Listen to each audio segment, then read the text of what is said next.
Hey everyone, and welcome to 121 in Flux. I am Peter, that is Connor, and we talk about movies on this show. It is March. This March is the month of the Bat because it is Batman's 80th birthday and Detective Comics 1000 is coming out. So because of that, we have been working our way through Batman movies all month. We did the two Tim Burton movies, we did the two Joel Schumacher films, we did Batman Begins. This leads us to The Dark Knight, which is what we're going to talk about in this episode. So, no pressure. It's only the most prestigious and well-regarded film that exists in comic bookdom. I'm really glad you added that little bit of me in there. Well, yeah, I'm not delusional. I know you're hyping it up, but come on, be reasonable. We gotta keep people hyped. We're not here to be like, oh, well, I mean, I guess it's okay, I guess. No, I think that's how you should start, because that's a hot take. That gets people's attention. I don't have a hot take on Dark Knight.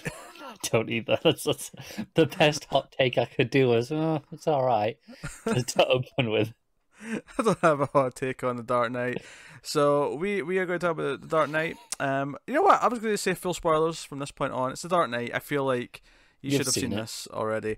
If you haven't, go watch it and come back. If you haven't, why are you here? Go watch The Dark Knight. So. Yes, so we talked about Batman Begins last time. We went quite in depth on that, and I feel like Dark Knight kind of lends itself to just as much, if not more, analysis than that film does. If you watch the reviews for Batman Forever and Robin, and were worried that there wasn't a lot of talk about themes in these films, you were disappointed with the level of theme discussion in Batman and Robin. Don't worry, we're here to talk about themes. We're here to talk about character arcs. We're here to talk about motivations. In The Dark Knight. Yes. So here we go. And that wasn't even meant to be a reference to the film, but I just realised as I said it. I was like, what did you just say? I wasn't listening to you. To think back. Go. Yeah. I didn't do the hand movements, but yeah. I really had to think back as to what you'd said because I just wasn't listening to you. Of course. Hey, at least I'm honest about it. Yes. So, Dark Knight, the 2.5 hour magnum opus, I'm calling it that. It's a fair thing to call it. From Christopher Nolan. We talked about how Batman Begins has a 4-act structure, and commented that it's not a traditional 3-act structure that most movies have. Dark Knight, I think, has even more than 4. Dark Knight has like 5 or 6. Break them down for me.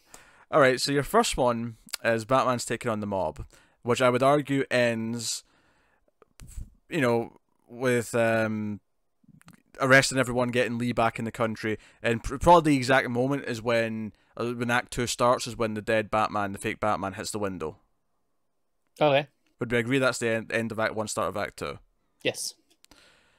End of Act 2 would be... This is actually hard. We have to sit and think about it, huh? I don't think they're as clearly defined as in Batman Begins. That may be fair. That may be a fair thing to say.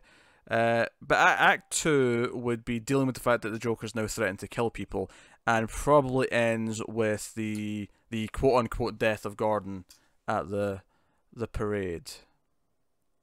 Okay, I can see that. I would think. Then Act 3. I'm just trying to remember the sequence of events after this. After that, you have the Two-Face events happening, though. Like, that starts up. Not right away. That's after the whole the rest. I would say like the next act probably ends with Harvey Dent didn't make it home. That's probably the end of another act. It's quite a short act, but okay. I don't know. Maybe not. Maybe that's incorrect. That feels like the start of a new act, though. No, I agree with you. It just feels short.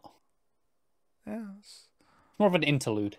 Because I'd almost argue that the acts after that would be the hospital section, in the sense that everything that revolves around that, and then you have the boat section, which is kind of the final act in a way. Yeah, I'll definitely give you the boat section and the hospital section. It's that middle bit feels more like an interlude than an act. That's fair. I'd say it's 4 acts and an interlude. That's fair.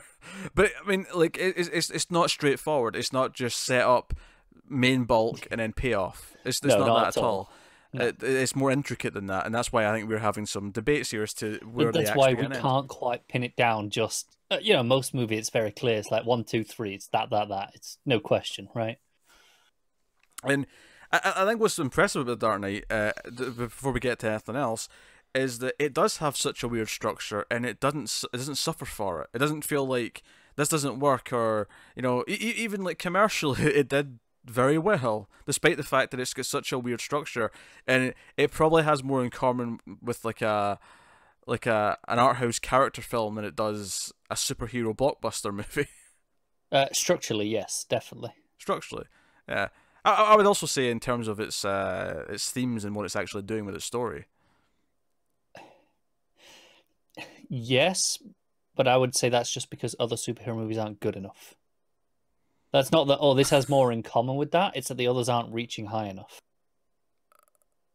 Oh, that's getting into like weird semantics at that point. It is. But the way you said it suggests this removes itself from being a superhero film. Whereas I think, no, this is a superhero film. This is just the best example of a superhero film. Okay.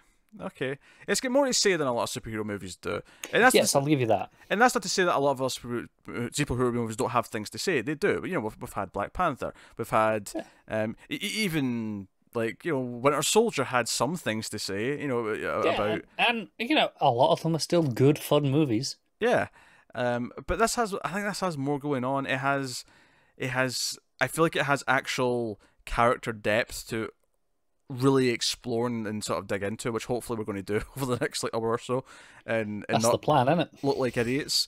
Because the theme of the first film is fear, right? The theme of the second film is most definitely chaos, and I think watching this film again, because I hadn't seen it in a while, right, which was kind of special in and of itself. It'd been a while, and it was like, oh, I get to watch Dark Knight again. It's not like the first time, but it's like, I think it's been not long after the home release of Rises. I maybe watched all three of them.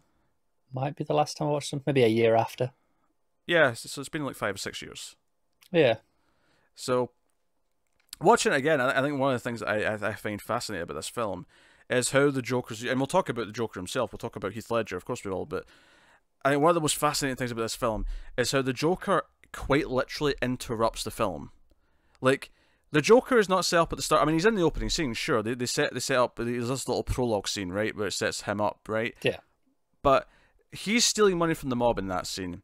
And the first act of the movie is quite literally Batman, and then Dent comes involved. Gordon's obviously already there. It's them taking on the mob, and Batman almost literally in one scene says, "Oh, let's ignore the Joker. He's just one guy. No, we're going to deal with the mob because that's a bigger deal." He says, and the Joker's like, "Hey, screw you." He almost exactly says that in a scene. The Joker actually interferes with the plot of the movie. The movie's going on its own plot. It's like, no, but this is the plot of the movie. It's about putting the mob away. It's about Maroni. It's about doing all these things. Actually, at one point, Harvey Dent said Falcone, not Falcone. Although everyone else was still saying Falcone. So he did, and that leads me to one of my other little nitpicks is that the Maroni is like in the same crime family, and they're like, yeah, sure, he's just taken over. Not like they were ever rivals. Rivals within the same family. I don't know. Like, this does not bother me. No. Crime families, Falcones, Maronis, enemies, fighting over the same turf. This is like, oh, Falcone's gone. Hey, Maroni, you take over.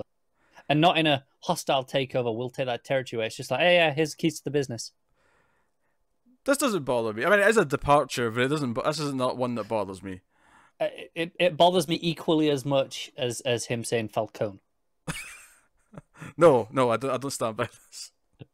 Because both are nitpicky and ultimately meaningless. They're meaningless. Falcone's just a pet peeve, though, whereas the other one, it's no. The reason why it's like this in this movie is because it makes the plot of the movie work. It functions. It's that simple. You could reword it, just rephrase it a little bit as it was a hostile takeover. Sure, okay, yeah, it's just in that scene. Sure, if you want to. It would have been so easy. But no, the movie's about that. It's about them taking down these people, and the Joker, interjects himself into the mob's side, and then he interjects himself in a public level. And just when Batman basically thinks he's won, they've got Lee back, everything's over. That's when the fake dead Batman shows up, and it's like, oh, he makes this ultimatum. I'm going, starting today, everyone's going, people are going to die every day as long as Batman doesn't reveal himself. I'm a man of my word. Ha ha ha ha. Right? That's that scene, and it's like he literally forces himself into the film. and it kind of represents what he's doing to the characters in the film. But structurally, it also is how it happens in the movie, which makes for kind of, again, a weird structure, because it's not like he's being set up and built up as the film's villain up until that point. He's just like, oh, hey, this guy's a bit weird. Wait, what's going on? He's the villain now? What's happening? Yeah, and in many other films, this might feel weird, or it might feel like he wasn't set up properly, but the Joker by his nature is kind of supposed to be chaotic. And what's funny is, as much as I'm saying the first film's theme was fear and this one's chaos, Batman Begins did say the word fear like 100,000 times in that film. It did. The word chaos only actually comes up in this film, I think, once towards the end. It doesn't actually get repeated ad nauseum. There's lots of other words that are kind of related to it. There's anarchy. There's other words, other synonyms. but it's not quite. Synonyms are the point, right? Use synonyms. It's not grating if you use synonyms, because you don't go, oh, that's the same word over and over, even if it means the same thing. It doesn't bother me in Begins though when they say fear a lot. It does bother me a little bit. You're wrong. It's fine. So you have this character who's interjecting himself, and you have these other characters who are there to represent various things. You have, of course, Batman's back, right? You got Bruce Wayne, and you got Harvey Dent, who's the other big kind of player in this movie. And then I'd say the fourth pillar, if you got one, is probably Gordon. Not in the villainous side. Obviously, there's other villains to deal with throughout, but I think, much like we said in the first film, that each character, each of the main kind of players, was all using fear in some way. This film is very much a battle of order versus chaos, and how characters are trying to maintain order. Even the criminals, this is the thing, like, obviously Maroni and the gangsters do eventually kind of like give in and like ask Joker to like come in and kill Batman. They see Batman as chaos. Yeah. They think that's chaos. But eventually Maroni's like, hey Gordon, I know he's going to do you want to like take the Joker down, because like this is more than we bargained for. Like, even though they're criminals, they do still kind of like it's organized crime, right? I mean, it's in the title. It's in the name, yeah.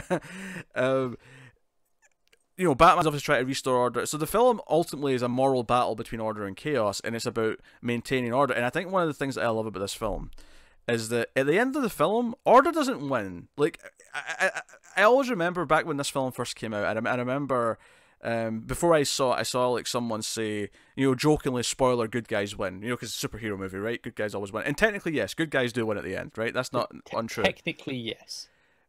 But if you look at the movie as a battle between order and chaos, order doesn't actually win. It just doesn't lose. In fact, I'd say chaos loses, but order doesn't win. Let me see what I was going to say. My way is better. Order doesn't win. Order simply endures, right? And that's kind of the point. In fact, that's borrowing a word from Alfred. Alfred says that at one point. In fact, here's my guide to analysing The Dark Knight. Listen to Alfred. Everything Alfred says in this movie is relevant to understanding the themes and what's going on in this film. It's very important. He's very useful as Alfred. He is, yeah. Just burn it down. So, but no, that's how the film ends. Order does not win. It simply endures, and I think that's important because that's kind of what the film's saying. It's like Batman thinks he can end. He thinks that the Batman can close up shop and go away. And the whole idea of calling it the Dark Knight is that Harvey Dent's supposed to be the White Knight. He's supposed to be the public figure who can do it through the rules, the systems. In fact, one of my favorite little bits, like watching this again, was that Harvey at one point says, in the scene where he first meets Bruce at the restaurant, and Bruce is like throwing his weight around. Oh, I own the restaurant. We put tables together. Blah blah blah. Yeah. He says something like, the ballerina girl says, oh, who appointed the Batman? Or Bruce says it even. And Harvey says, oh, we did. By us not acting and taking care of society, we appointed someone like this to like come out of the shadows and do something. Yeah, and that was a really fascinating idea. Action versus inaction, essentially. And that was a big theme of the first movie. It was the idea of just the will to act is kind of what propels things. And it's this idea that Batman saw Harvey Dent as a way out, that this would be the end of this. And when the idea that order could just win and that would be the end of the story, that order would then keep control and that would be it. And I think it's a mistake, like, because the end of the film, Batman chooses to go on the run and take the fall for everything Harvey did during the course of the film. It's a mistake. It's a well-intentioned mistake, and the film does feel quite uplifting as it ends, because you understand why they're doing it, and it has this it's this kind of triumphant moment, because it's about rewarding the faith of Gotham, and we'll talk about faith, but it is a mistake in the sense that ultimately what he has to learn is that the battle is never ending. It's always going to be never ending. It's the Joker today, because that scene at the end when Joker's hanging upside down and Batman's talking to, you know, and he's there's like, oh, we're destined to do this forever. You know, you won't kill me because of some self-righteous, you know, morality, and I won't kill you because you're too much fun, right? Obviously, as a Batman fan from the comics, that speaks to me. I'm like, yes, classic Joker. Yeah, you know, irresistible force, immovable object. You know, that's the line he says. Yeah, all that stuff, great. But it also speaks to the kind of the themes. Do you know what? It almost feels like someone read a comic for this movie. But the other thing about it though is I think it works on a meta level. It's about the themes of the film. He's talking about order versus chaos. Is like it's never ending. There's no end to the fight, because you know, the Joker might represent chaos in the comics, and it's always him that comes back because the Joker, and we always want to keep using the Joker. But there'll always be something. There'll always be chaos. Like there's always the action, the reaction, and because there's order, there'll always be something trying to instill chaos. And it's a battle of ideology. And ultimately, what Dark Knight's really about is about not giving up what you believe in. And the ending of the film, when Bruce makes this choice, no, anyone who Harvey killed, I killed those people. You can hunt me. I'm the bad guy. Again, it goes back to the idea that Harvey was the White Knight, so he can be the Dark Knight. He can be the one that they all hate because they don't have to believe in him. And that's something obviously we re-explore in the next film, you know, about what Batman's legacy itself is and why that's important on its own. But at least here, that's his thinking. And he does this to reward the faith of Gotham, because this is the other thing I think is important, is that throughout the course of the film, and I was really noticing it on this viewing, because, you know, the more you watch a movie, the more you start to analyse it and think about it as best you can. And the one thing I was really noticing in this viewing was that the citizens of Gotham throughout the film are a bunch of shitbags. Right? Oh, they really are. They're terrible, and they're terrible. And obviously, there's the obvious one of the guy who works at Wayne Enterprises who tries to blackmail him. He gets the obvious moment where he's been threatened by the Joker, and Bruce, like, you know, saves his life with a car, and he has that, you know, that glance where he's like, you know what, I've learned my lesson. You're a pretty good guy. It's like, all right, I'm not gonna say anything. Yeah. And so he has like an obvious moment, but even just the citizens in general, like them yelling at the press conferences, how they react in the bars. The boat. Well, no. This is the thing. This is the thing. The boat's the end of this. The boat is them winning. The dramatic climax of the film is the citizens picking the right choice in the boat.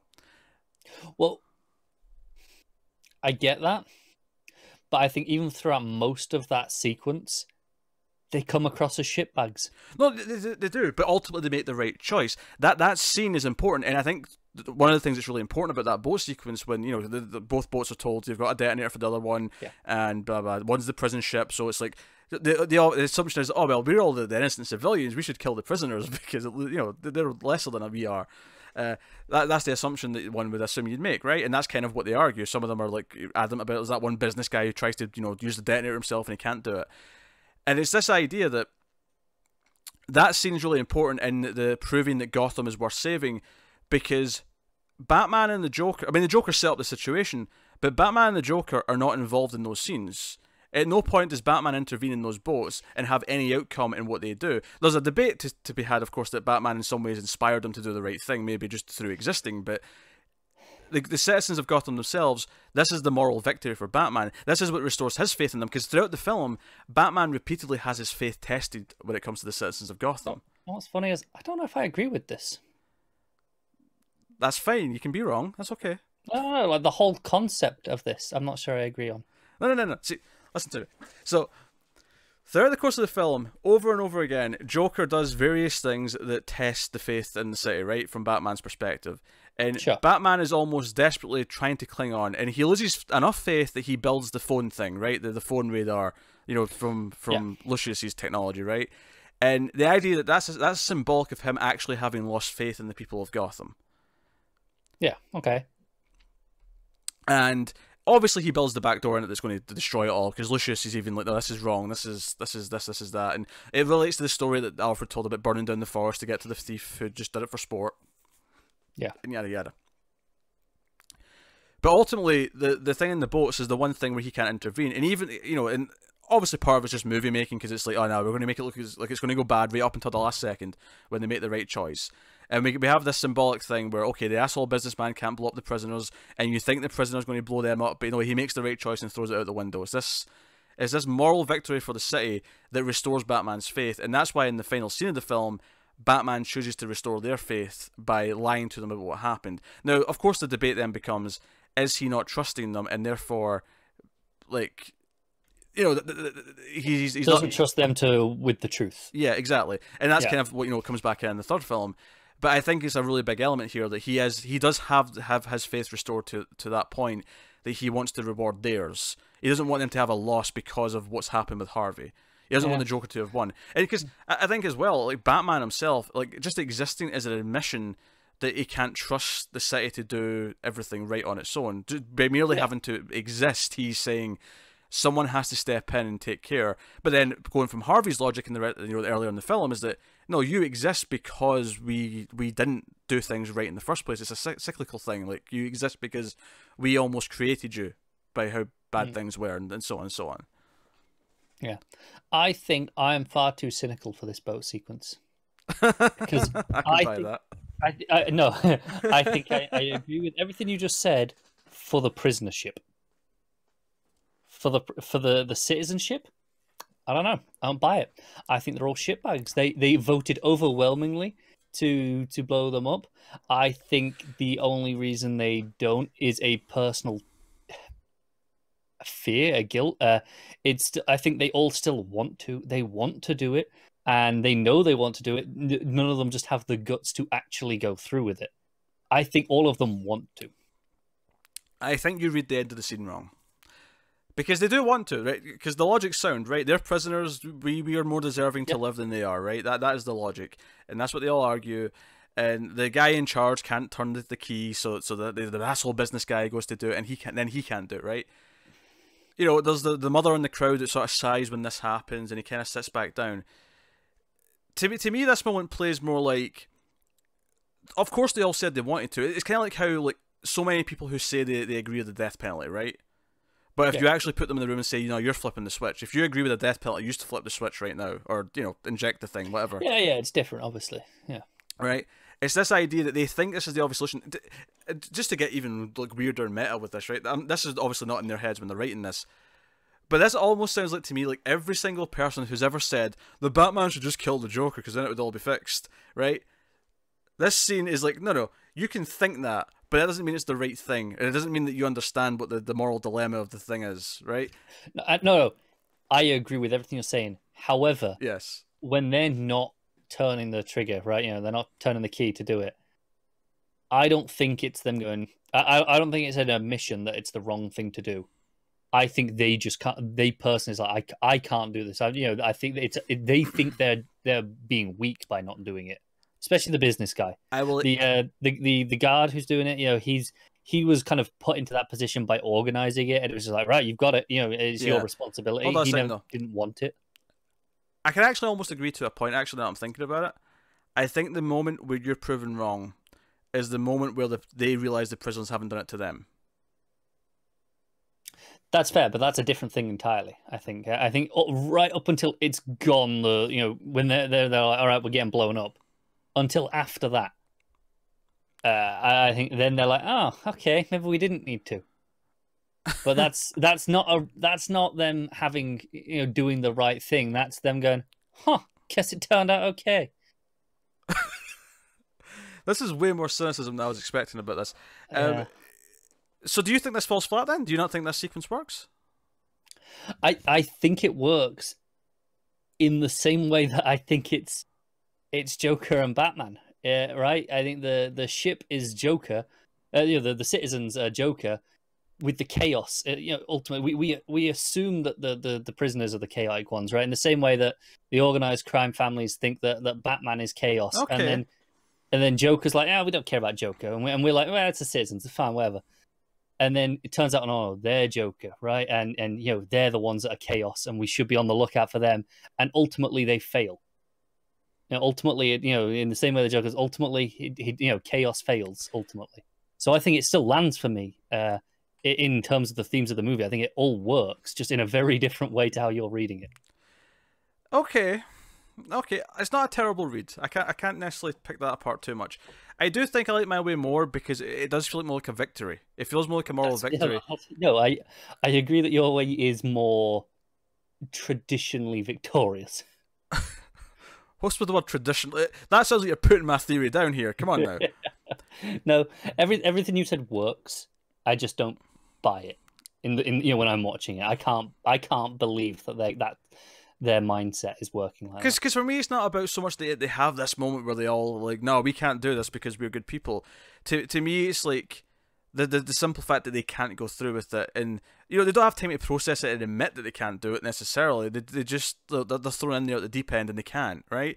It's like in the heat of the moment they just can't do it, and ultimately the disappointment in Joker's face, like it's the moral victory for Batman. It's like no, order versus chaos. Order to some extent reigns supreme, and even the idea as well, just to throw this in as well, is the idea that a criminal threw the detonator out and said no, we're not doing this, is again going back to the idea that there is a chance of redemption, that Batman might beat criminals up, but he doesn't kill them because he ultimately believes that anyone should have a chance of coming back from it, that there is a chance of healing. Hands down, that prisoner is maybe the most noble non-main character in the trilogy. That might be true. I don't think there's a better character than him in terms of being a good person. We don't know what he did before that. We don't know what he did before, but it's irrelevant because he didn't blow up all of those. He stepped in and went, nah, screw this. And that ultimately puts him above like 99% of Gotham citizens in that one moment. Yeah, I mean they're kind of bad, but they're also worked up by the Joker to be worse and worse throughout the course of the film. They're made to fear, and they're made to panic, and they're made to, do all these things. And I think the film is exceptional in that it builds so much and it does so much with its characters and what each character represents, and this battle of ideologies, and like other movies do this to a point. I'm not saying other superhero movies don't have this in there, but I think this trilogy is very unique in how complex it actually is, and how much, when you stop down and actually think about the characters and the themes and break it down, how much there actually is going on. To the point where we just looked at, one of the big climatic final sequences and came out with the complete opposite read on it. And both kind of work, depending on your philosophy and your outlook. Both we both were able to back up our reasoning for them, and it's like, yeah, okay. They're completely contradictory at face value, but they're both in the movie. There's evidence to support both of them. I'll tell you what supports yours, actually, that I'm thinking about your read on it, is the idea that the prisoner that throws the detonator off the ship, he has the will to act, which feels like Batman. As much and as the rest of them are it's inaction for the civilians. As much as it's weird that so many of it's like the ship with the prisoners represents Batman. That's a weird thing to say. It is weird to say, but I stand by it. But at the same time, I don't want to throw the passengers under the bus. Not to bring other transportation methods into the scene. It's just what we need, a bus with a bomb now. It goes under 50 miles per hour. That's a very Joker scheme, actually, now that I think about it. It really is, isn't it? It's a really Joker-esque scheme. But I love it. It's this battle of morals. Because keep in mind, before this point, he's already threatened to blow up a hospital and assassinate this guy, or I'm going to blow up a hospital. So everyone who's got someone in the hospital starts becomes unhinged. There's panic in the streets. Like he causes so much chaos over the course of this film. And hey, Garrus, are you upset that we're not talking about Catwoman? Is that it? Yeah, next time. Yeah, next time, Garrus. Next time. The cat is demanding that I give him attention. I'm not going to though. It's not even the usual cat. What is this shit? What's going on tonight? He started. He's done this in a few streams recently. He's jumped up and tried to line my chest. What's he playing at? From behind. It's been to think. I'm not giving him the satisfaction today though. So, yeah. So. Yeah, there's so much going on in this film, and we'll talk about all the usual facets of filmmaking and stuff. Right now, we're just exploring the script, and we're just exploring what the film's about. We actually just gone half an hour on the script. We have, yeah. Yeah, what the hell? And we've barely talked about Harvey Dent in this context. In Harvey Dent, of course, we talked about how he's the White Knight, and of course, as soon as they called him the White Knight, I'm like, okay, I get what you're doing because the Dark Knight, blah blah. Yeah, and it's funny that we're talking about chaos versus order, and he's the most literal representation of that in the entire movie. That's the beautiful thing, is he is in the middle of both characters, and he starts off complete order, You know, the idea that he's got a two-headed coin, he makes his own luck, all that stuff. He's trying to do things by the book, but he is torn down by the Joker. It's kind of, you know, what he says at the end, like, you know, he tore down the best of us. He took Harvey and he made him into, you know, a crazy person, basically. Yeah.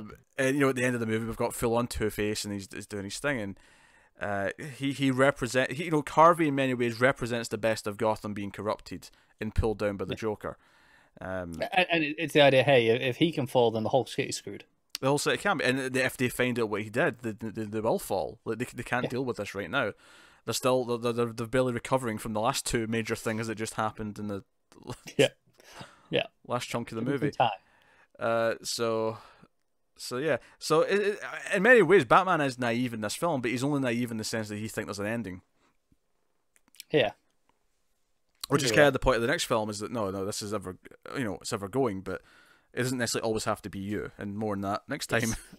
So, no, I think what I love about this film is a Batman film, as a Batman fan, because obviously people say, you know, Joker steals the show. One of the things you didn't like about the old movies, you know, the Tim Burton movies, is that it was all about the villains. There was barely any Batman. First of all, there's still plenty of Batman in this. Secondly, he is instrumental to the themes of this film because he does represent the order versus the chaos. And on top of that, it is a battle of ideals, and it's a battle of ideals which I love because, again, going back to that whole debate of why does Batman just kill people, you know, it would solve everything, but that would fundamentally lose his ideals. And I honestly think that anyone who says he should just kill the Joker doesn't understand Batman, and they should stop trying. Yeah, if anyone ever says that, and then it's like, hey, they become a director, don't let them make a Batman movie. Yeah, don't let them, because no. Just like, nope, you said that, you're not doing it. The whole point, yes, it would fix things, it would be easier, but that's the point, is that it is easy, and he would lose himself by doing so.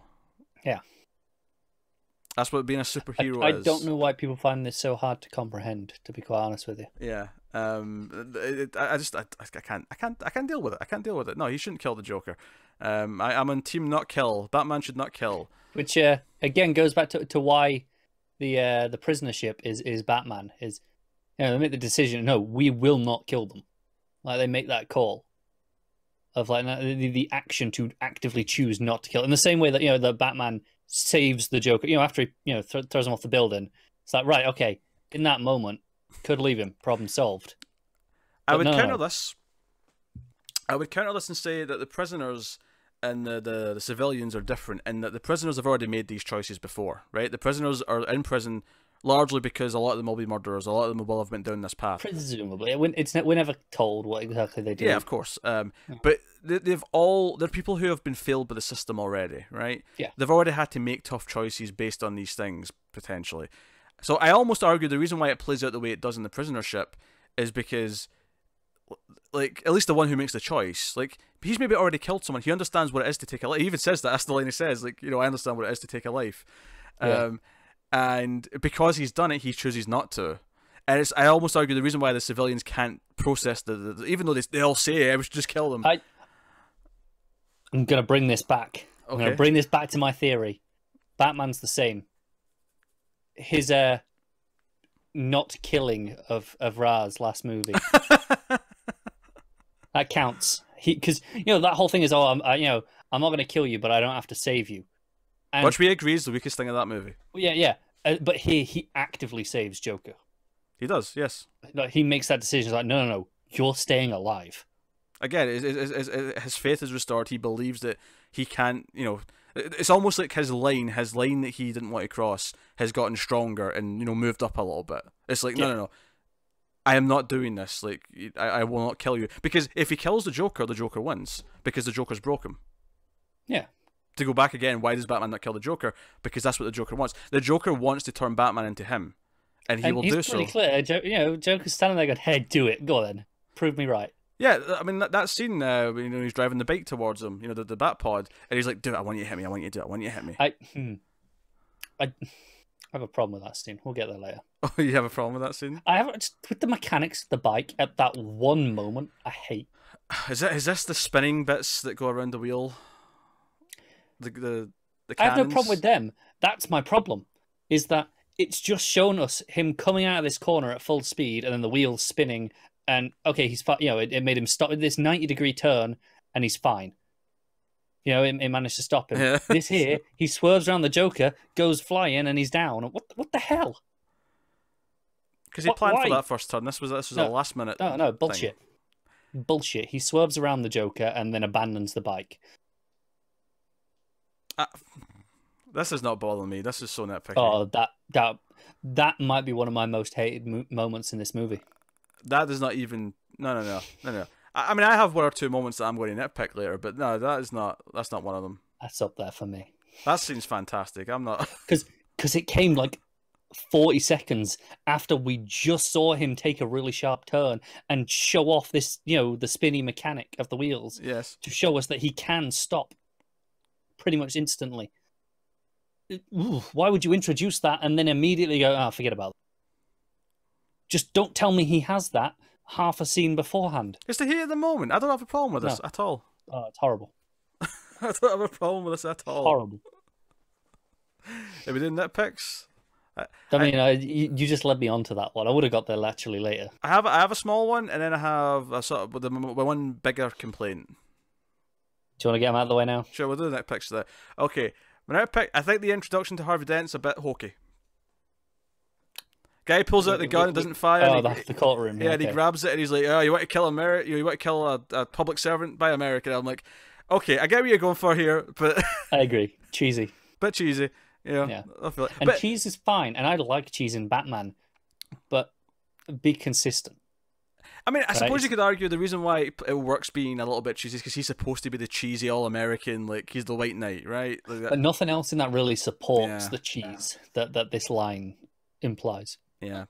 So you got that, and then the other thing, and the one stumbling block of the whole movie that makes me roll my eyes is the faking of Gordon's death. Feels forced. Yeah, I don't think I dislike it as much as you do. I don't care for it either.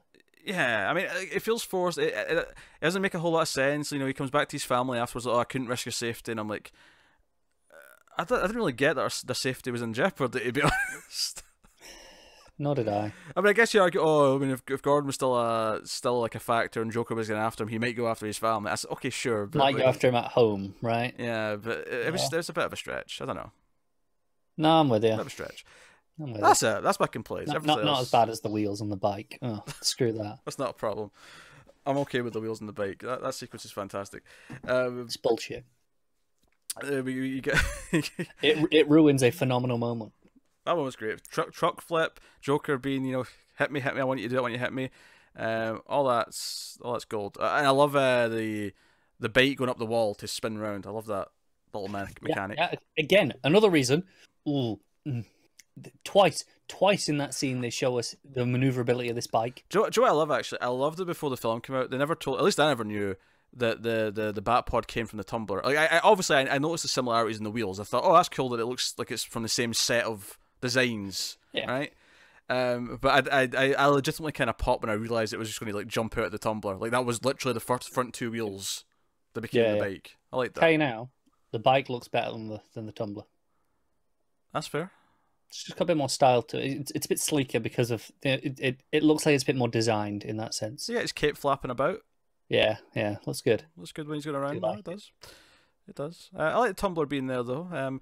I like just speaking on various Batman things. I like Joe. It's funny because I think one of the small complaints we might have actually that I think you've mentioned before to me is that the city feels different, right? And 2 and 3 versus Begins, the city feels a bit more just like a modern city versus something a bit more stylized like it did in the first one. Yeah. What's funny though is I actually love the continuity of starting in the Begins suit. And he still has the Begins grapple gun, he still has the Begins suit, he still has the tumbler, he has all of his tech in his suit and all that, all start off exactly where they left off at the end of the last one. And he gets a new suit, but it's after, we see him a couple of times first with the old suit. Yeah. I love that. I love that. I just downright love it. I think it leads to the question is, we've done it in every other Bat movie, is suit. How do we feel? I like it in a practical sense. It's not my favourite looking suit. I agree. I think it's just too black, right, for a start. Yeah, I like some grey in my suit, I kind of dislike the segmented look that it has. Yeah. Yeah. And then the one thing, which is actually one that I think it was Batman and Robin. I mentioned this. Oh god. If you're gonna have the bat embossed, like to stick out, give it some definition. It's got to have a yellow around it. It's got to have something. No, it doesn't need yellow. I'm actually fine with it not having. There was only weird in Batman and Robin because it still had the oval around it.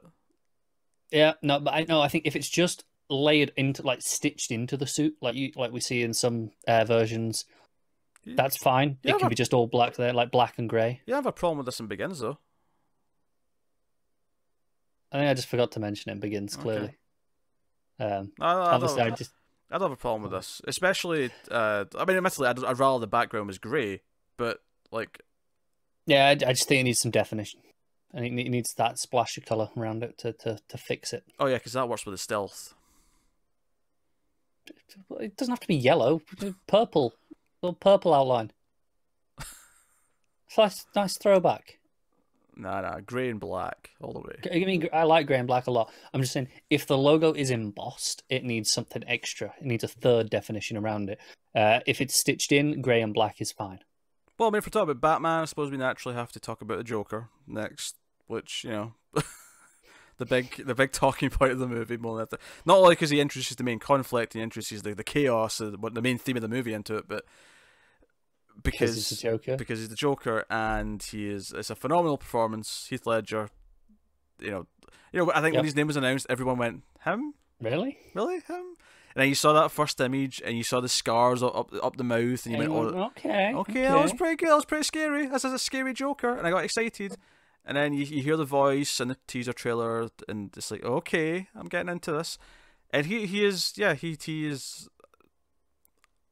What's the word I'm looking for? You can't take your eyes off him. You can't not pay attention to him. Every scene he's in, he's electric. He is everything. Magnetic. Everything I want the Joker to be. He is a psychopath. He is unpredictable. Yep. I love it. I like, the pencil trick, all that stuff, the stories, well, hello, beautiful, all that stuff. Actually, which leads me just brief side note. So last movie, we saw Lynn from Black Lightning. Now this movie had one person from the CW shows I knew about, which was Bronze Tiger, Michael Jai White, one of the gangsters, right? Did you notice the other CW actor in this? I don't recall seeing it. I mean, I'm sure that I just didn't notice. Right, it does have a line, but he's there. Okay, that'll be why I probably didn't notice. Who am I looking for? One of the guys who brings in Joker's, quote unquote dead body to gamble. Yeah. Manchester Black. Oh, was it? Yeah. Oh, cool. I was like, was that him? And I looked it up to double check, and it was. I was like, oh, yeah. I never noticed, but I mean, I don't think I've ever looked too hard at those pair of guys. Yeah. So I mean, I'm expecting someone in the third movie. The Rises better hit me with someone. To be fair, yeah, it took till this season of Supergirl to get Manchester Black, right? So I think Rises has got another couple of years. Yeah, but Michael Jai White has been an Arrow since like season 2. That's true. All right. Forget I said anything. So there you go. Yeah, Rises better pull someone. So I'm expecting someone from Rises from a CW show. Anyway, so no, like everything about his performance is just like I say, electric. Like he steals the scene every time he's in a scene, and like so much of that movie, like it builds up. Like because the idea that Joker and Batman don't really like they have that one scene at the party, right? And there is actually that one awkward complaint I'll make. Actually, they deleted a quick scene of him leaving the party to tell us that he left, because it does feel kind of weird that we just as far as we're concerned, the audience, he's still up there with everyone, all the guests. When Batman jumps out the window, it's kind of weird.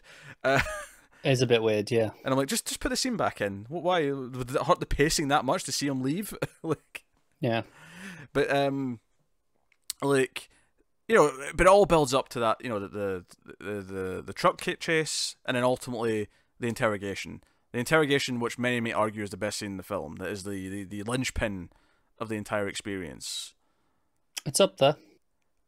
I popped. See when that light turns on, because Gordon comes in and speaks to him for a little minute, and he's giving him some shit, and he turns the light on, and you see Batman's already standing behind him. Because that is such a Batman moment. That is such a... It is, yeah. Batman Joker moment. I think the only bad thing I have to say about this scene is that the Batman voice is arguably at its worst Sure. in this sequence, which kind of takes me out of it a little bit. Do you know what's funny about it is that, like, the first scene he's in, the hockey pads, right? Everyone jokes about the hockey pads line, and yeah, that's what it's probably at its worst. But because I kind of get used to his voice over the course of the film, by the time I get to this scene, I'm not even thinking about it. Some about this scene, it feels worse than everywhere else in the movie. I don't know if it's because, it's a quiet room, it's this interrogation, and I'm so tuned into it that I'm feeling it more, or if it is actually just toned up. I don't know. Do you know what I love about this scene, though? I love that this is where the ideologies actually battle. Like, this is almost up until this point, it's just been like chaos is intercepting and causing chaos, essentially. It's been theoretical. Yeah, but this is the scene where the two ideologies go head to head. And Yeah. Joker tries to say about no, because obviously up until this point, Joker's been saying it's simple, kill the Batman, all those kind of lines. Like he's been trying to quote unquote kill Batman, and obviously is Batman really, is he really though? And I'll accept that he maybe is because it's the first time he's met him. He's not fallen in love with him yet, to use that phrase. Yeah. But he's like, no, I'm not trying to kill you. Why would I do that? You complete me, like. It's just I got to tell them schlubs that so they'll do stuff. Yeah, they don't understand this because again they're about order. And he tries to say, "Now you're part of chaos as well. Like as soon as they're done with you, you'll be ostracized as a freak because you're a freak like me." That's the line. Yeah. And this is like this scene is like it's such this lane of the landlines of like no here are the the lines in the sand of what the movie is, of what the ideology is between both characters. Yeah. If for some reason you haven't been listening to Alfred, Yes, this is the scene that'll tell you what you need to know. exactly. And I love how angry Batman gets. The moment where he bashes Joker's head into the glass, when it feels like he's actually getting desperate, like the Joker's really gotten to him. Like it's like he's lost his cool and he's gone angry, because and this is the thing. Joker's loving this. He's loving that he's causing this reaction. This is a Batman who's not used to dealing with him yet. Yeah, it's an emotional reaction rather than the organized, thought out one that we usually get. And that's what Joker's thriving on. He's loving that he's causing these reactions. He's you have to save one of them, blah blah blah blah, and sends them on the chase. So no, that's yeah. I don't think there's a single dud in terms of Joker scenes. There's not a single one where I can point at and go, nah, he was underperformance in that one, or he didn't like do something that I remember and quote or sticks out in my mind as being phenomenal. You're thinking really hard. I am. Because I want to argue, even though in principle I agree. I want to argue with you because you made such a strong statement about it. Here's one of my best visual images of the entire film. I don't know. I don't think of one. The fire truck on fire.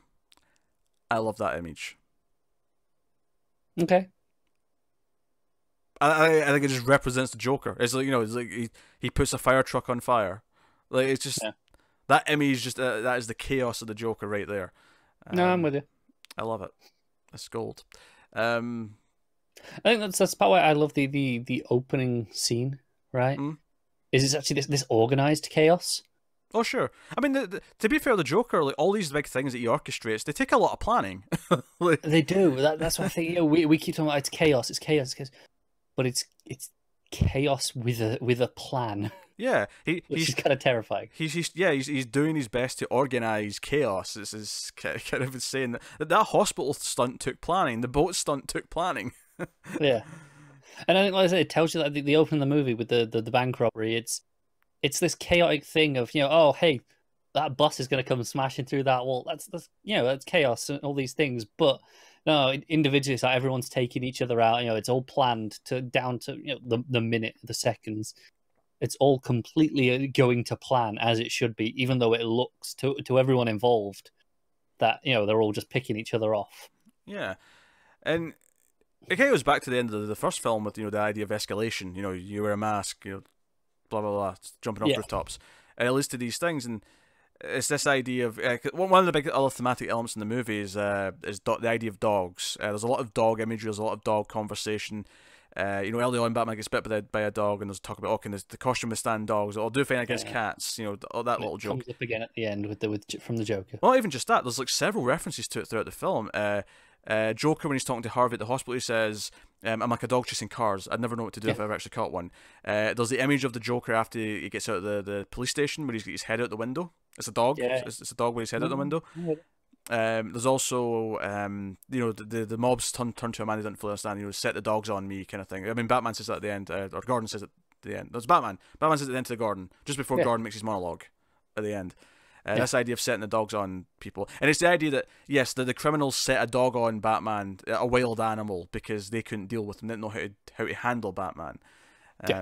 He had to treat him with what I say, just wild animals, right? Just go deal with it, like do what you can, rather than actually thinking through a plan. And they didn't understand them, obviously, and it came back to bite them. No shit. Did not go well.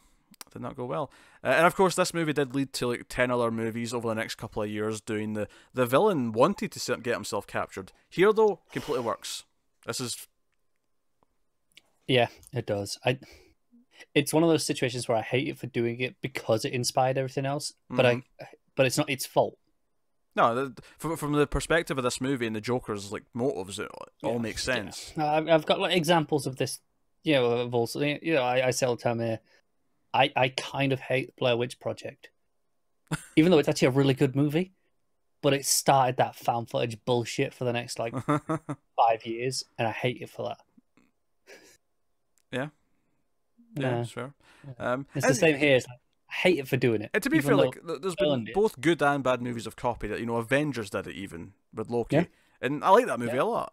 But Star Trek Into Darkness also did it, and that's not so good. We don't talk about that movie. We don't talk about that movie. Well, we will eventually when we get there in the Star Trek stuff. Hey, we're a long way off of that yet. We got time. Got to talk about Cumbercan. So... Where was it? What was I talking about? Dogs. I was talking about the dog imagery. Dogs, yes. And there's definitely another couple as well that I'm forgetting now. But it was a thematic little thing that was just popping up every so often. This idea of dogs and setting dogs on people and that kind of thing. And even at the end, the police are letting the dogs out to go and try and catch Batman. Track him, yeah. So it's an interesting one. I think that one is actually a really different usage of the dogs to everything else. All the rest of them are just attack or. Or it's references to the attack dogs, right? Usually, whereas that one, it's tracking. It's actually used them in an organized way. It's got a purpose rather than just like a response. I mean, is this relating to like Batman, like much like the Joker, also being a dog of sorts, but he's more a trained police dog versus Joker's wild Rottweiler? Could be, I suppose. If you want to go with that. Yeah, I think that you could look at it that way. Yeah, maybe. Again, the idea that no one set him on the world unless you go by Harvey's, we did by not acting kind of thing. Yeah. I don't know. I mean, if you want to look at it that way, you could. Yeah, there's just about enough there to reach for it. Yeah. Regardless, the images or the themes there, it comes up over and over again. So no, Joker. And I love how he looks. I like his hair. I like the Chelsea smile with the scars. I like how erratic he is. I like that we don't get any sort of bullshit origin. Oh, I love it. I love that he even plays with that. Like he gives multiple origins. We get the drunk dad, but we also get the wife. So I did this to myself, and now I'm always smiling. Just I tell everyone a different story because he's a compulsive liar. Yeah. At the end of the movie, he almost tells a third one to Batman. He's like, "Hey, do you want to know how I got these scars?" Just at the end. No, I don't give a shit. I know how you got these. That's the response. No, I love it. It's fantastic. It's phenomenal. I think there's almost like a fear that too many people try to emulate this Joker, and like after the film came out, and will it be comics or will it be the next version we get? Yeah, I think there has actually been a little bit of restraint in that regard. That's true. I mean, yeah, Suicide Squad's Joker was definitely not not this Joker. Look, it wasn't good, but they didn't just try and rehash this one. That'd probably been a better outcome. No, it would have. I'm just saying, credit where it's due for not just doing that, even though maybe they should have done ultimately, but at least they didn't. Yeah. Also, there was actually a bit more detective-y stuff in this than I think we mentioned last time, because we said, there's the one scene where he does the bullet thing, but I felt like there was more, that middle chunk of the film when they're trying to like find him before the assassination attempts. I felt like there was a lot more stuff, like going to the crime scene, finding the Harvey and the Dent before the bullet like analysis, and It all feels really surface level to me, in that regard, though. I mean, that's fair. That's not the point of the movie, but it's definitely there as a texture. It's definitely there, sort of like it feels. Here's some more sort of Batman-style moments and imagery mixed in with what the movie's actually doing. I guess that it never really lands for me, that side of things. It's just like, yeah. Well, would you just rather not do it at all? Like, what? I almost would. I think the bullet scene itself works as to, because that's it's in depth. It's okay. No, we're going to test something. We're going to go through this and actually figure it out. So that works a little bit more. Also, when Alfred says, "I don't think you made it loud enough," yeah, I'll tell you this right now: the lossless audio track on the Blu-ray is goddamn loud at that. It's loud enough. Yep. Jesus. I am so glad I watched this in the middle of the day while, because if anyone doesn't, I live with neighbors below me. And the subwoofer was not friendly. So I am really glad it was the middle of a working day and they were out, presumably at work, because I didn't have to feel guilty. I could just, right, let's turn it off. That's the thing, though. I think that scene, though, no matter how loud the rest of the film is, that scene sounds about 5 times louder. So even though I have it really loud, I still feel guilty when I get to that scene because it's like, oh, this feels. Like I said, I watched this on a Monday, I think it was. And, it was like midday Monday. I'm like, no, they're all at work. I don't give a shit. This is going up loud. But I mean, if we're talking about technical qualities, actually, should probably mention the IMAX footage because. Now, when you watch this movie, especially unless you're watching it in DVD, but if you're watching it on Blu-ray or above, you're watching it like a sensible person. Yes, you're watching it with the IMAX scenes where the aspect ratio changes for certain sequences. It often frustrates me. I notice it. I notice it as well. Do you know the weird thing is though, and this goes for the next one because the next one has this as well on the Blu-ray, is that bizarrely I thought it would bug me before I got the Blu-ray. And it did stick out. Like I noticed it when I'm watching it, and I still do. But I'm almost used to it happen because obviously it always happens at the same points, right? Yeah. Like I've seen it enough times this way now that it feels like no, it's supposed to change at this point. I get that. Even now, after I don't know how many times I've seen this on Blu-ray now. I've lost count. Even now, I find it's not every time it does it, but there's some times in particular where it feels so sudden and jarring that it takes me out of it every time. The only time it bugs me is there's like 1 or 2 sequences, specifically when he's in Hong Kong, where it seems to flip between the IMAX camera and the regular footage. Like it's because all the stuff in the sky from the plane angle is all IMAX, but all the stuff down with him and is regular. Yeah, so it's going back and forth constantly. Yeah. So it bugs me a little bit there, but when it does it like for the whole truck sequence. It's like it's fine. There's a few times where I don't think it was that one, but there's where it's doing like a sequence in IMAX and it gets to the end and then the next moment is like this quiet moment or whatever it is, and the cut feels like such a harsh edit. Even though the edit itself is fine, because of the aspect ratio change as well, it feels like a really harsh edit. And that takes me out of it at times. That's fair. But I mean it's one of those things that there's not really anything you can do about it. So we're talking about Joker. It's fantastic, phenomenal. But on a surface level, it's an electric performance. He looks great. He sounds great. And on a deeper level, he suitably makes up the duality of the film's main ideals and themes. Yep. Harvey Dent. Harvey Dent's a character who I liked in the movie the first time I saw it. I think I've appreciated him a lot more the more I've seen it, and especially the more I've looked at the themes and the more I've looked at what the film's actually about. He works better in that context the more I've seen it, I think. I agree, because as when we brushed on him earlier, I said he's the most literal representation of the themes, and I think taken, watching it with that perspective, I think you enjoy him a lot more. Yeah. I think he was fine the first time I watched it. Like he's never like, oh, this is weird. Why are we doing this? He's always, oh, this is enjoyable. Aaron Eckhart, I think, is a great bit of casting for it. I think he's very likable. He's got the right kind of the right smile. Yeah, the right charm for it. Yeah, and the jawline. And don't forget the jawline. But it's important. He like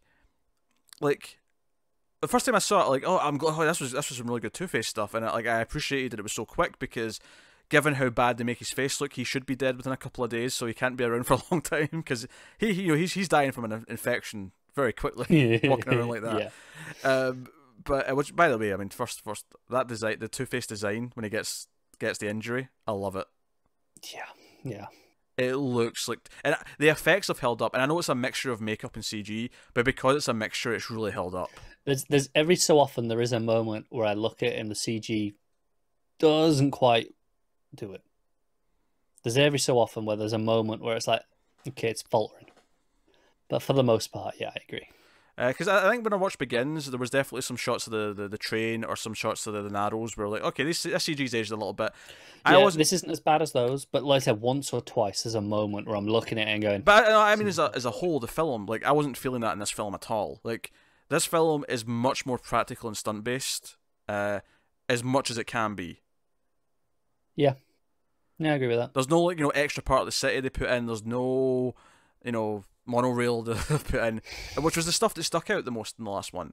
Yeah, the big glaring things. And the few times here it does use CG, it actually does a really good job of it. Like it does, yeah. For that one scene where Batman is flying through the air like there, and it has to be CG. So no, it still looks quite good. Yeah, like I'm looking at it, I can tell it's CG compared to the rest of the movie, but it's as good as it's going to get, right? It's nothing that I'm ever going to complain about. That's a weird way of phrasing it, because CG keeps getting better. No, I mean, it's as good as I would ever expect. I don't expect perfection. I'm just saying, Dawn of the Apes came, like, however many years later, and it was like, whoa. No, I get that, but I think... doing this now. I think there's always a level in my head where I don't expect perfection. I expect that there's a tell, right? Even now, after like those Apes movies, where I'm sure you could probably pull off whatever you wanted, and I'll believe you. With the right effects team in place, and that's how I feel like in this, where that flying through the air stuff, where I'm like, there's just a tell where I'm like, I know I can see it's CG, but it's so everything about it's so good that I'm like, yeah, okay, it's only because I can tell, I can see this one little shimmer or something. I'm like, okay, that's CG. Just like that, it's as good as I think my brain will allow it to get. It doesn't stick out though. No. Because I think the way you're getting into this so much, it sounds really negative, but I don't think it sticks out. And... I think it sticks out enough that I notice it when I watch it. Like, 'cause I remember thinking it as I watched it. I was like, oh, okay, I don't see it.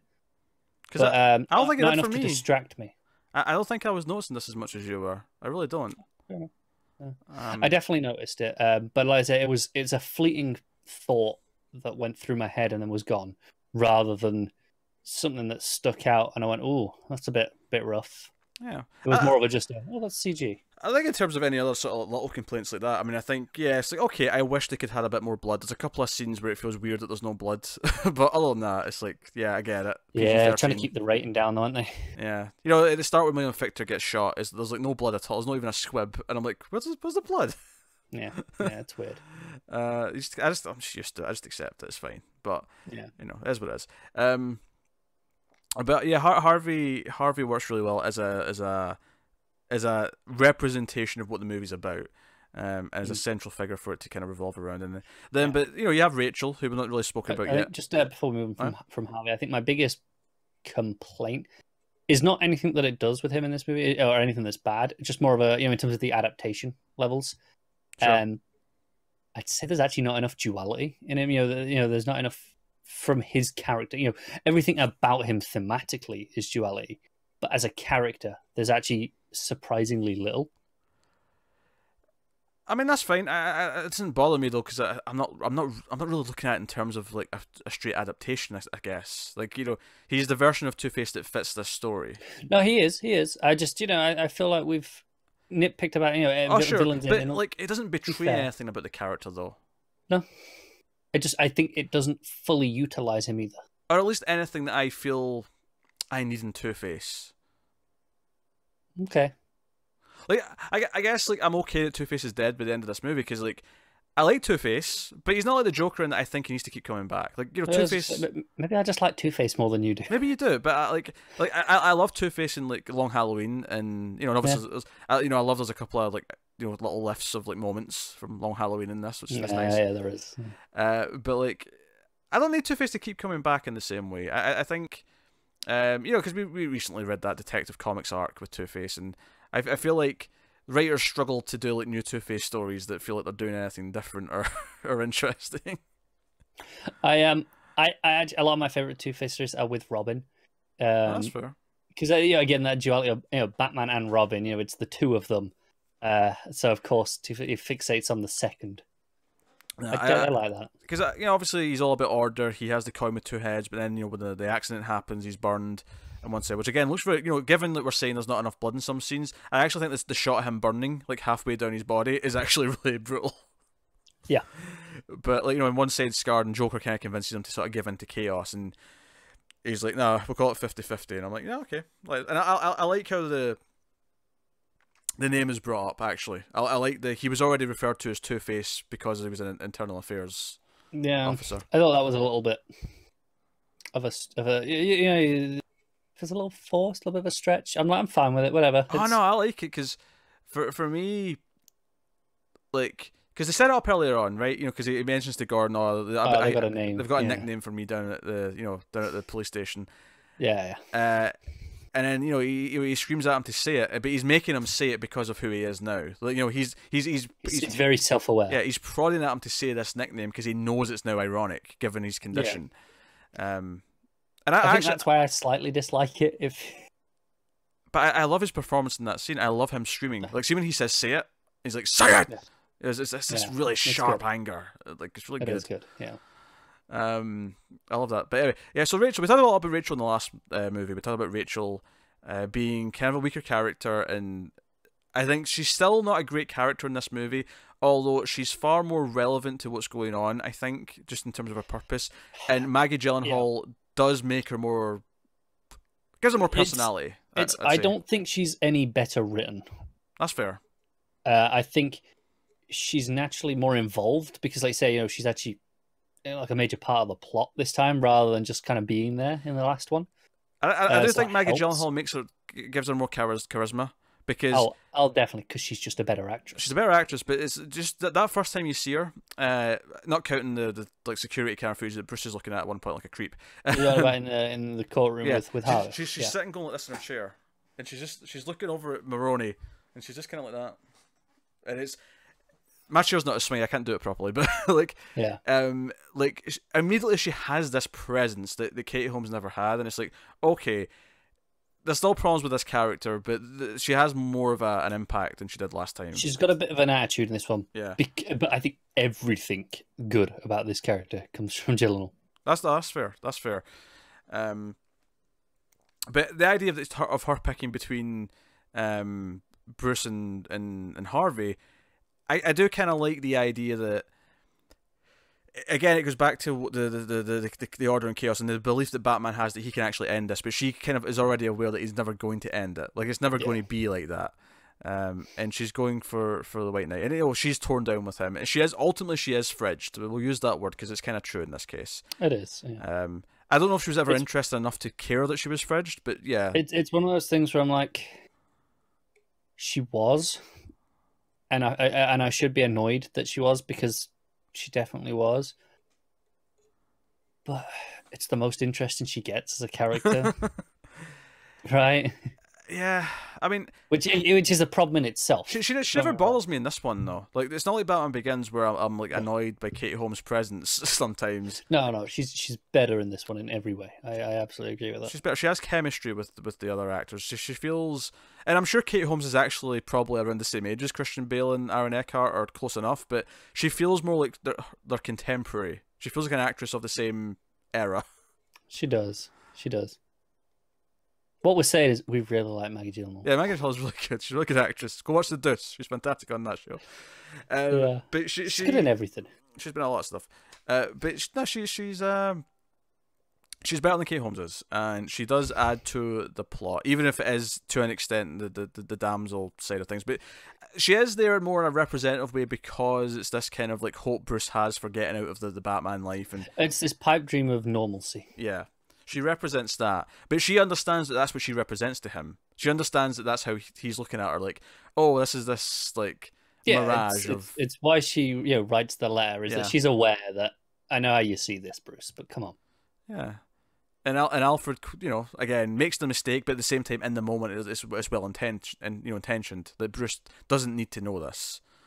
Yeah, he needs to believe this, but ultimately he kind of falls into that mistake, and in the same way that Batman at the end of the film chooses to, lie to the public is that Alfred still kind of believes that if Bruce has this hopes, he will have a normal life one day. He will get better. He will, have this normalcy.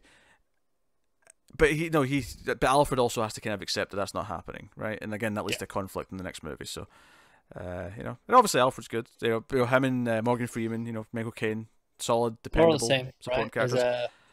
It's not too much to say. Yeah, no, he's there. He delivers his scenes. Like I say, he kind of delivers a lot of thematic lessons in the film, but he does it well. It makes sense Alfred's doing that. Yeah, it does. He's the wise old guy. And then Cillian Murphy's back for a cameo as Scarecrow, which I like. I like that some of the villains are ongoing.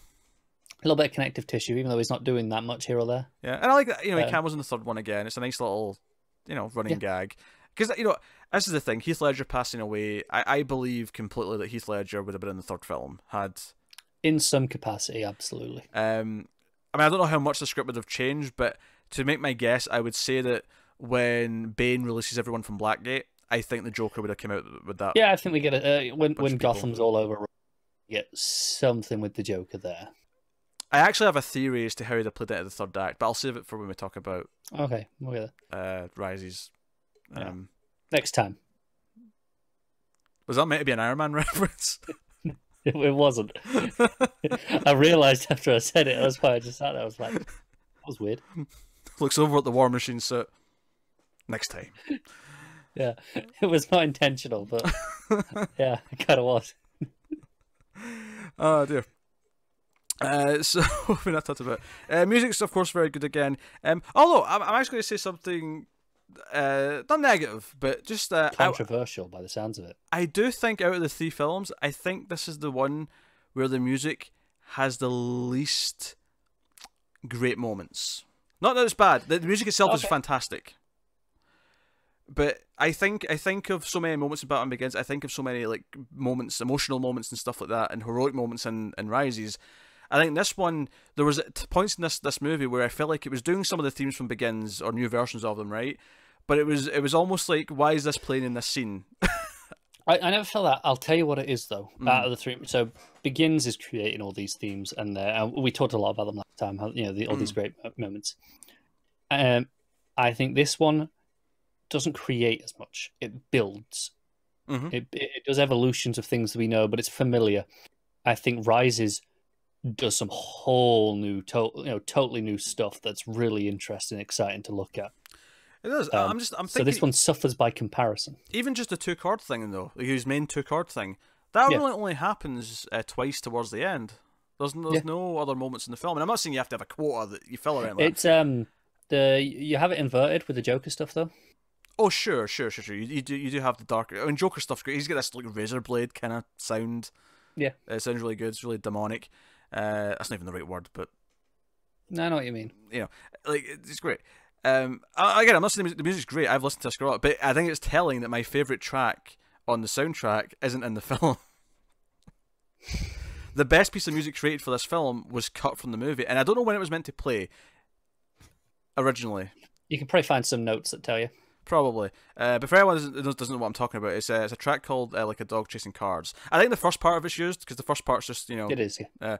But the actual heroic kind of suite that plays in the second half of that track is phenomenal, and it builds upon, because it's not out of nowhere, it's built upon the themes that we've been using in Batman Begins, and it takes them to this heroic level, and it's such a great track, and it's a shame that it's not in the movie. Yeah. It is, I agree with that. And I guess what their argument is that because of the themes of the movie, and he's not really had a chance. Because I would argue to a point that he doesn't really become true Batman until the end of this film. Yeah, and I think it's down to the fact that we talked a lot about how he's not necessarily winning, right? Yeah. So it doesn't want to be overly heroic, because in Begins he is winning. Yeah. And then obviously Rises, we get some more moments. It never brings that music back though, unfortunately, in Rises. It does a lot of other great things with the music though. We get all the stuff with the choir that I can't wait to talk about. Oh, I love that stuff. But no, I mean the music's great though. I don't want to downplay it. It's just, as I was watching, I was going, you know what? There's it's fantastic, and I've listened to this score a lot. But the only real memorable thing that I love listening to from this movie, outside of that unused track, is probably the final scene. It's the final. I think that's fair in terms of because you want to listen to it. I think Sure. in context of the scenes, I think it's always really good. Oh, sure. Even though it's not, this is doing this, right? I think it's always, heightening those emotions. It's playing up the right beats. It's especially with the drum beat, especially with the that thump thing that it does, like all that stuff. Really great. Yeah. No, that is great. Like I say, I'm merely saying that out of the three, it's probably my least favorite score. But only because the other two do some fantastic things that like I can point to and go, I love this and I love that and I love that. You know. No, I think I agree. Yeah. With that sentiment, that it's my least favorite of the three, but it's still pretty great. So what's left to talk about then? We have other plot details we're not really mentioned yet. Batman kind of becoming the villain at the end. The hero love long enough to see yourself become the villain. All that shenanigans at the end. It's a great scene. Telling that everyone's talked about this stuff so much that we were like, yeah, we'll get to it later. Yeah, I mean, obviously there's things that I wanted to focus on, and there's some things we might gloss over compared to others, and but I do like that speech at the end, ending with the actual phrase "The Dark Knight." Like it's, you could argue it's maybe like outside of the opening of Harvey Dent, it's maybe the cheesiest moment in the film in the sense that he's given this speech to his son, but honestly, at this point, it's earned it. At this point, it's like, yeah, go for it. I think that's the difference. Is Harvey Dent's right at the start, and I'm like, I don't know this character enough for you to have pulled off this cheese. Whereas here at the end, I'm like, no, this is sentimental. And yeah, for anyone who's like, because I love how dark this final scene plays out. When Harvey's got the gun on Gordon's son, and everyone's crying, and Batman shows up. It's the music that's plays. It's this the evil theme, the version of like Harvey Dent's theme is playing. And like some people, it's another example people like to bring up. Oh, technically he killed Harvey Dent because he dove at him and he fell off the thing. This is the out of every example you could bring up from this trilogy. This is the sketchiest one. This is the one that I don't even have an ounce of a problem with. He dives to save the kid. Harvey Dent falls. He does not go out of his way to kill Harvey Dent, not even remotely. He dives to save a child. There's at best it's manslaughter. I will not entertain this scene being discussed in this way. No. I won't have it. I will maybe give you manslaughter. Accidental manslaughter. Yes. Yes. It doesn't kill him. He like you say, he's saving someone, not killing someone. Also, Batman survives that fall as well. Harvey only dies because he's already got half his face burned off. Yeah, Batman is wearing some pretty hefty body armor. It's like he's just cape to break his fall in this case. He just kind of falls. No, I know, but I mean, if you're on a bike, you wear a helmet. Sure.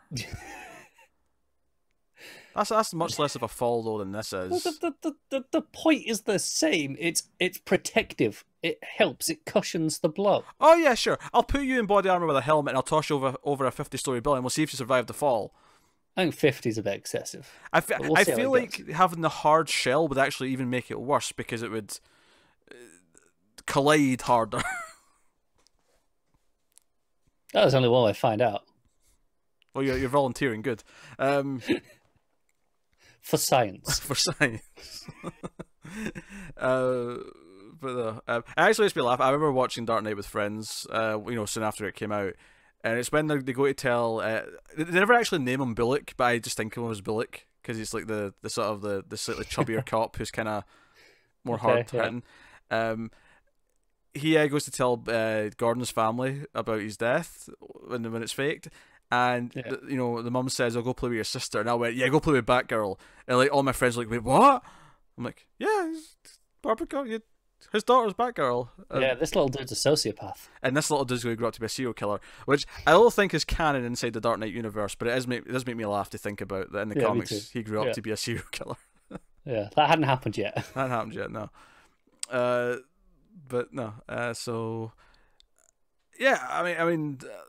I'm trying. Well, what else is we not talking? Because there's so much in this movie. This is it. How long do you want to go on this? Because if we just sit here and go through every scene, yeah, we could be here all night. I like the visual of all the crowd scattering at the assassination because they've got the funeral for Loeb, and it's like they're having the march, and the gunshots all go off and they all scatter. So it's almost like the best visual representation of the chaos, because they're just all just dart. Yeah.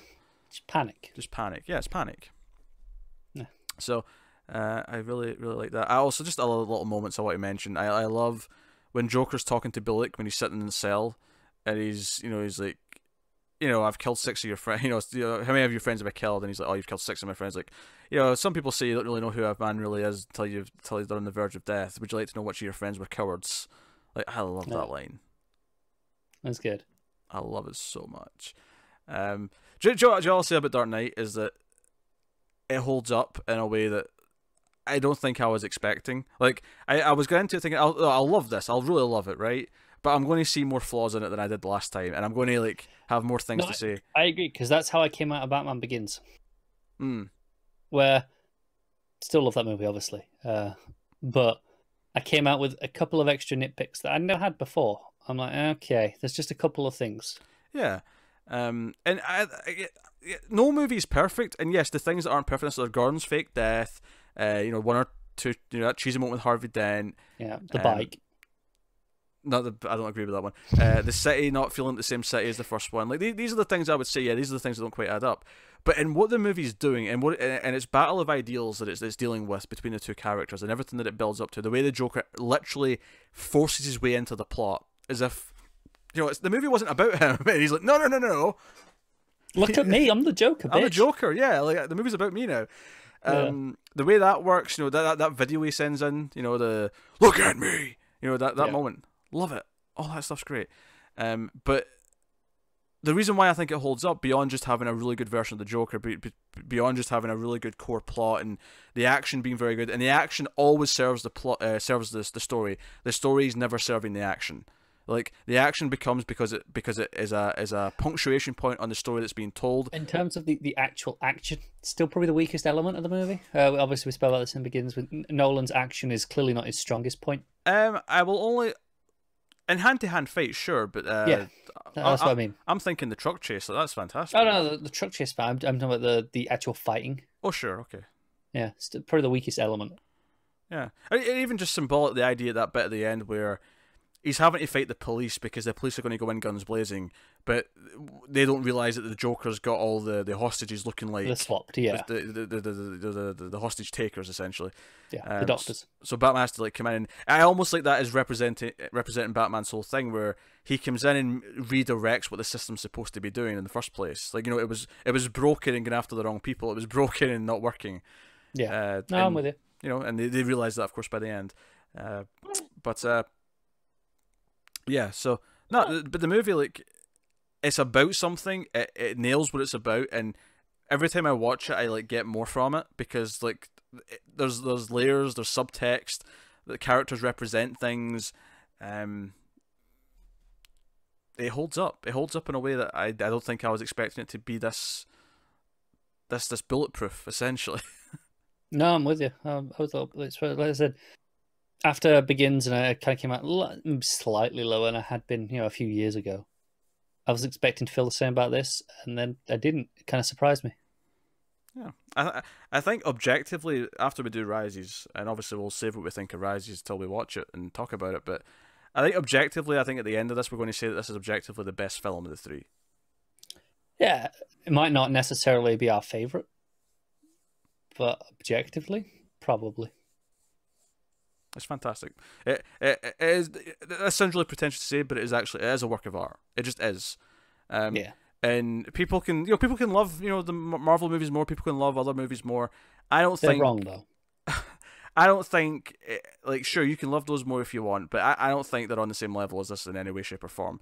I think those are good adaptations of what they're adapting, and that's great.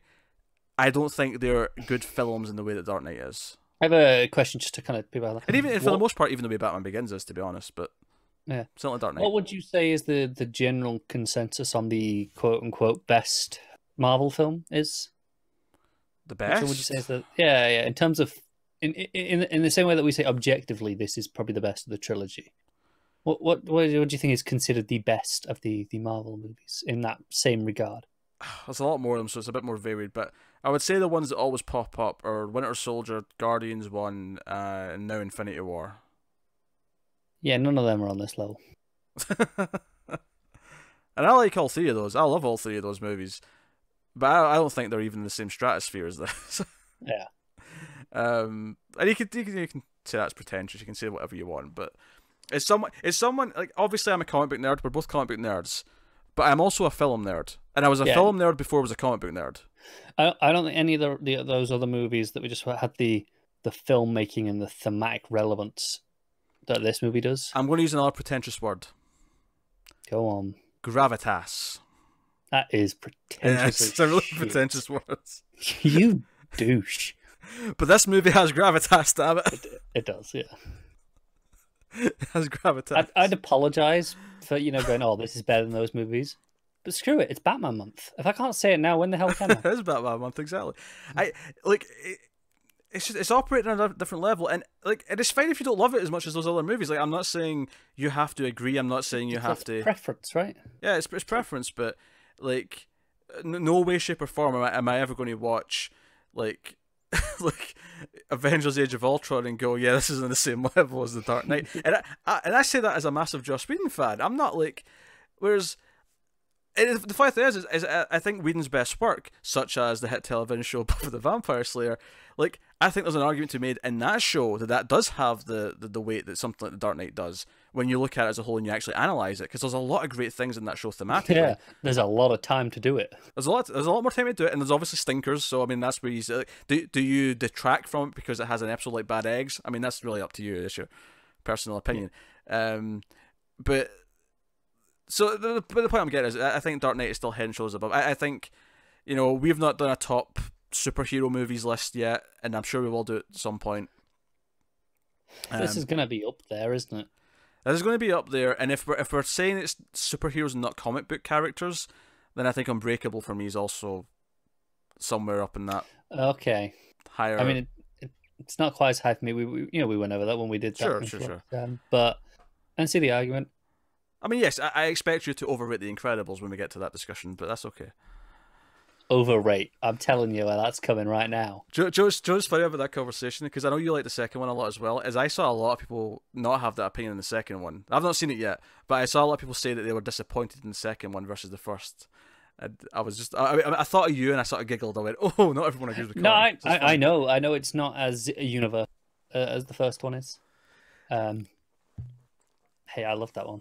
Worked for me with what it was doing in terms of its themes and the way it played with that. And here's the thing about this trilogy as a whole as well, but this film specifically in the middle is that, yeah, the adaptation elements aren't 100%, but here's the thing: it doesn't feel like it's embarrassed by what it's adapting either, and it also, anything that it's changed so that it works in what it's doing, because they've got a story, they've got a. Yeah, I say this all the time, not so much with comics, I say it all the time in terms of adapting novels, right? You can't just adapt exactly what is on the page and put it on the screen. They're different mediums. Yeah. Of course that applies to comics as well. This is a film first, and again, this is pretentious, but this is a film first, and it's about Batman. To be based on comics, yeah. It's a film first, and this is not. And you're going to say, yeah, but you said Batman Returns is a Tim Burton film first, and I'm like, yeah, this is still a Batman movie.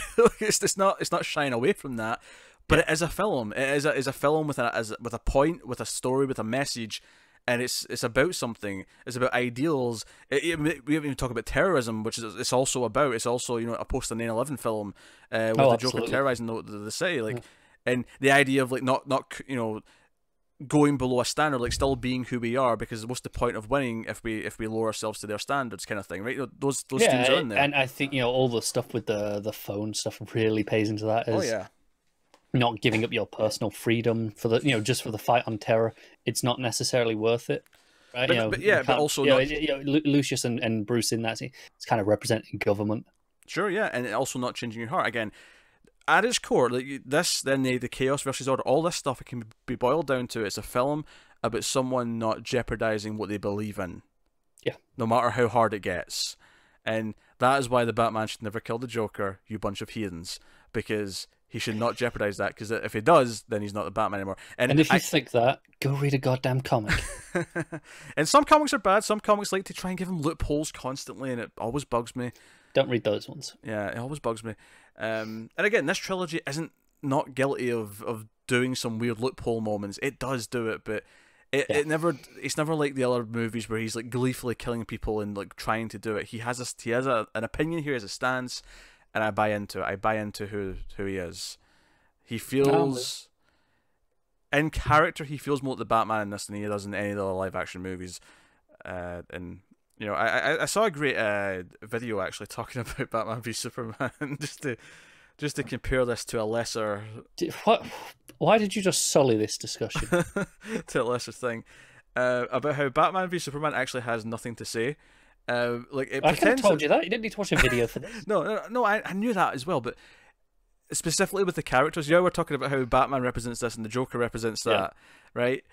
Batman v Superman, you got Batman and Superman, and then to an extent you've got Lex Luthor, and all three of them only just like it's all about no, my way is the right way, and that's it. That's all three of them. That's all they're basically fighting for the whole time.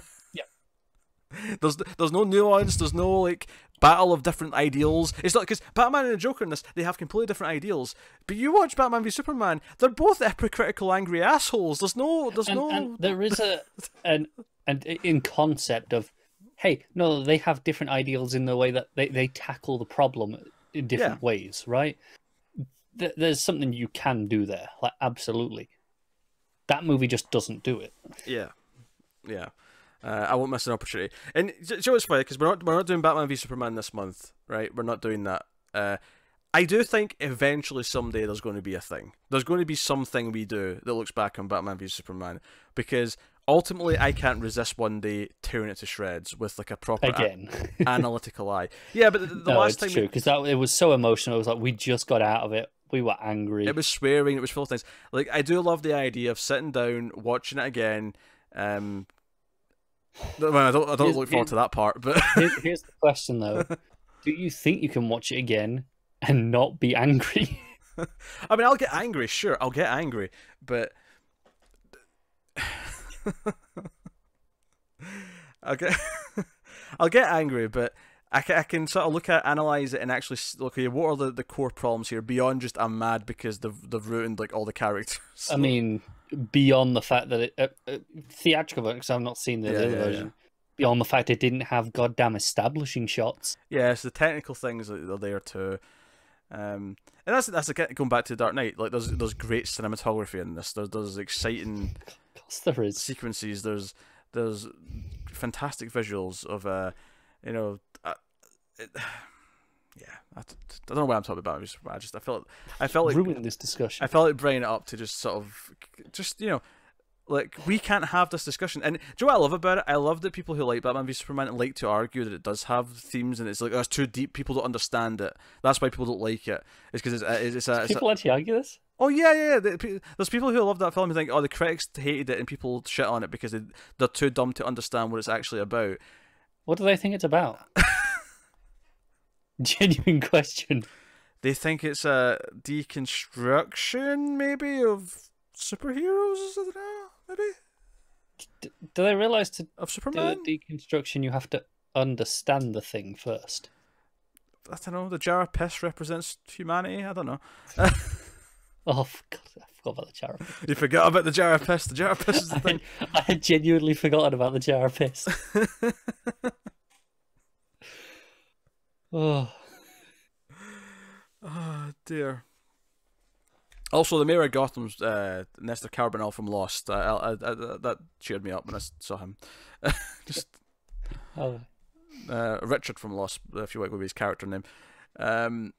So yeah, I mean, I think we're pretty much done. Well, if we're at the point now where you're deciding to rip on BVS, I think we're done. We're probably done. No, that's not to say that we've hit everything we could have talked about in this film, because there's definitely more. But I mean, we just like bookended it with, you know, a handful of things there at the end, which is like, yeah, we could have talked about this, and this. Yeah. But you know, we've been here nearly an hour and a half. Well, just to wrap up then, like I think the reason why I wanted to start and mainly focus on the idea of like Order vs Chaos and the idea of Batman, it's a battle of ideals, right?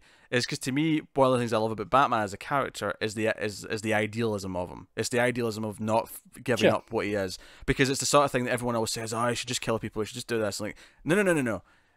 He should not give up, and the idea that he has the strength not to give up, much like Superman in a way. This is actually what connects them. This is what makes them similar. That's the hardest thing they have to do, is endure that, but they do endure that, and they hopefully in turn inspire people to not give up what they believe in. Yeah. That's what the film's about, and that's kind of why it works as a superhero movie for the audience, because he's not saying that everyone should go out and like train for years and be crime fighters and dress up as bats or whatever their animal they desire. What it's teaching you, what it's trying to inspire the audience to do, is not give up what they believe in when they know something is not right. That is what the movie's about, and not giving in and just saying, "No, screw it, because it's too hard, so chaos." There you go. That's my. That's how I feel watching BVS. I have to watch Batman versus Superman. Alfred, what should I do? Enjoy, Master Wayne. I'm not gonna hit me. You can be the hero that the audience deserve. Oh, burn that movie down like Alfred did that forest. Like Joker did that pile of cash. Yeah, there we go. Oh, dear. All right, are we rating it? What are you rating Dark Knight? Screw it. It can have the 10. Yeah, it's a 10. I'm giving it a 10. It's 10 out of 10, baby. It's one of the, yeah, of course it's a 10, right? It's almost a boring answer. Do you know what's funny though? It's because I seriously, because I hadn't seen it in like 5 years. I thought I was going into it. I was like, oh, I'm going to come out of this sort of downgrading it a little bit because maybe some elements haven't aged as well. But no, this holds up. It holds up. Everything that was good about this in 2008 is still fantastic today, if not better. And sure, the nitpicks that were there are still there, but like, no movie's perfect. No movie doesn't have those things, but it makes you feel the right things. It does. It's about the goddamn Batman, which is something that I don't think the first 4 films were actually. No, but you know what? I'll give Batman Forever credit. Technically, that movie was about Batman. It just did it very poorly. But the others weren't. Yeah. Also, can I point out? I was thinking of this the other day. The love interest from Batman and Robin is the only love interest in any of the movies who didn't discover that he was Batman and get to visit the cave. She got shafted. She's the only one who didn't get that. Because it happens in Batman with Basinger, happens with Selena Kyle. Well, she doesn't visit the cave, I don't think, but she finds out he's Batman. Yeah. Forever, Nicole Kidman finds out he's Batman. Rachel finds out he's Batman. And Batman v Superman didn't have a love interest. So barely had a Batman. Barely had a Batman. That's true. Also, I think when Alfred calls the Batpod, is that the only thing in this whole trilogy that's called the Bat something out loud? I think it might be. Maybe the cave. Maybe someone calls it the Bat Cave at some point. I don't think they did in the last movie, though. Unless they do in the next one. I can see Alfred calling it the Batcave, because again, with the right sark from him, it sounds right. Yeah. And not silly. Oh, you might be right.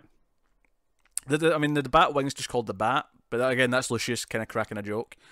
Yeah. Also, I love when he brings up the sonar thing, and Bruce is like, sonar, just like a submarine, Mr. Wayne, like a submarine. Because to me, that was me and you. I was like, oh, sonar, just like, and then you're like, no, you're not doing it. You're not making the pun. Don't you dare. It's very relatable. Oh, okay. Dark Knight. So we got one left. Yeah. We got Dark Knight Rises left. So we'll have that for you next week. So you can look forward to that. Which, of course, is probably the most interesting of the 3 in the sense that it's the one that's the most divisive of the 3. It is, yeah. So we'll see exactly where we come down at. We'll see where we come down. Because again, going into Begins and Dark Knight, I thought, well, I feel differently because it's been such a long time since I've seen them. And I know how I felt last time I watched Rises. Mm-hmm. Will I feel the same now? I genuinely don't know. So we'll find out next time. So Dark Knight Rises is coming. This has been Dark Knight. Let us know what you thought of Dark Knight, of course, in the comments below. Like, subscribe, all that stuff. Get us on the Twitters at mailed_fuzz for channel updates. If you want to support the show and the channel and everything we do here, and keep the shows coming, you can go over to patreon.com/mailfuzztv. We can support us for as little as $1 per month. For the dollar, you do get some stuff early, including these 121 and Flux reviews. You also get an exclusive once per month. We do an almost cancelled extra, or 121 extra, which is like a movie or TV discussion show. So we do one of those per month. We kind of swap between the two of them. And just starting this month, actually, there's a bonus Screams After Midnight, again exclusive to Patreon at the $1 tier. So by all means, go over and have a look and see if you fancy any of that. But mostly, you just get a nice warm, mildly fuzzy feeling in your stomach for supporting us, and you can feel happy. So, and if you disagree with us and you love like Batman Returns and think it's better than The Dark Knight, you can say that. That's cool. We'll entertain it. I'll crack some jokes. I'll tell you you're crazy about. I mean, friend of the show James might happen to think that a certain Batman movie from the last set is the best. He does love Batman Forever a lot. Fool, but he really does love it, and he is somewhat genuine in his love. Yes. So, I mean, we do encourage other opinions as much as we'll sit and joke about making fun of you. And we will make fun of you, but it's out of love. It's out of... I mean, I make fun of Connor all the time. Yeah, exactly. Yeah. So, you know. But yeah, so check all that stuff out. Do I want to promote something else at random that we do? Comic books. If you're listening to this, you may like, Batman, you may like Batman comic books. Every week we do a comic book podcast called Comics from the Multiverse. Me, Connor, and Matt talk about the newest comic books that come out. If this is live on YouTube, it might be this week that is Detective Comics 1000. Maybe. I'd have to look at this the week calendar or next week, I think. Right. Really think about it. Either way, it's soon or just happened. Yeah, well, we do a Detective Comics 1000 special. Yes, that's happening. Because that's a big deal. On Comics from the Multiverse. So, there you go. But that is us. So thank you once again for watching and listening. We always appreciate it. Keep watching movies, guys.